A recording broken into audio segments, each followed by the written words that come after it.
Hey friends, this is obviously not a snow day. It's almost 80 degrees in late September in Michigan, and there's not too many more sunny, warm days like this in this part of the world. So I am outside today, bringing you a quick update, see how you're doing, letting you know tomatoes are still growing. How are you? So it's week 4 of me being all virtual teaching. I know for some of you it's week 5 or 6. Some of us are phasing in face-to-face. There's hybrids, there's online. Madness. I mean, not really, just hard to keep track of. So I wanted to address something that I am experiencing myself, and one of them is just kind of like being in that same spot. So even though being really consistent is important, I want to encourage you to move and maybe even get outside a little bit, just as best you can. That doesn't mean uproot your whole learning system, but maybe take a meal outside if your weather permits, or do a little homework outside. I know we've really trained a lot of our learners to be in the same spot. You hear that squeaky toy? There's a puppy involved. Maybe if you watch the whole video, like and comment, even subscribe. I'll show you the puppy. I know we've been training our learners to be in like a class setting and do great. I'm not saying we should break that up, but I know many of you have set up studios or things that work for you or routines. That's great. Keep doing that. If something is working, it's not broken, don't fix it. And get outside for a change of pace.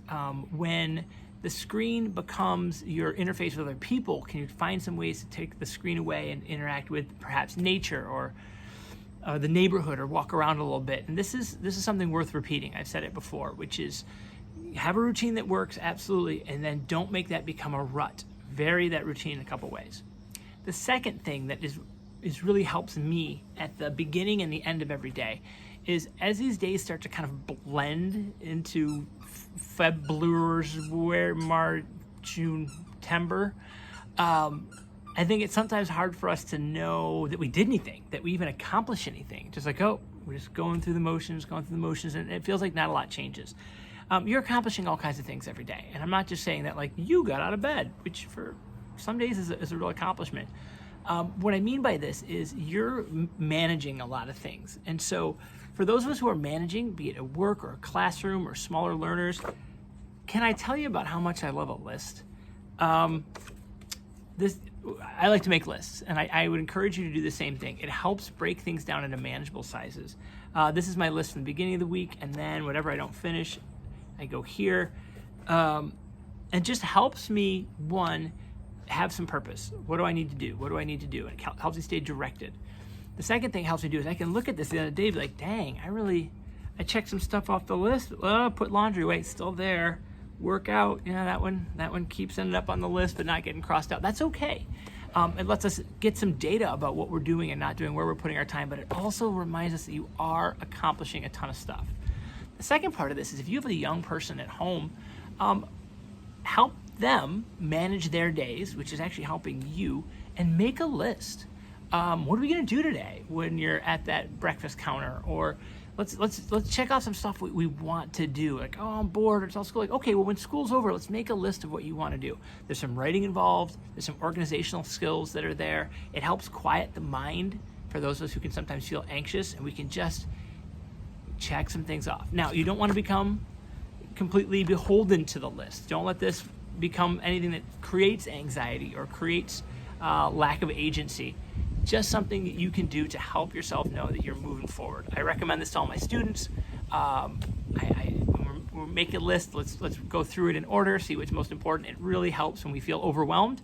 And interestingly, it really helps when we're feeling, to quote my favorite Canadian rock band, Sloan, underwhelmed. It helps us when we feel like we're not really doing anything and we're spinning our wheels, when in reality, we are all accomplishing a whole lot every single day. So I hope that you are healthy. I hope that you are well. I hope that you and I and we can all remember that this is temporary. This is now, and it's very real. It's been going on for what seems like a long time. In the grand scheme of things, all of this is temporary, and something new will come along next. So thanks for tuning in. I would appreciate it if you liked or subscribed to this. Comment if you got some suggestions. Share with people that might help. Let's see how puppy training is going. It's day 5. Flora, come here. I think it's working. Flora, come here, you. Come here. Oh my goodness. Oh yeah, stay for the education. Oh, yeah. You wait till the end. Puppy kisses are where it's at, ladies and gentlemen. This is Flora. And yeah, she's going to go viral before I do. I can feel it. Thanks, Flora. Good girl. Good girl. Hey, you guys. Good job. Good you. Keep it up. Be well.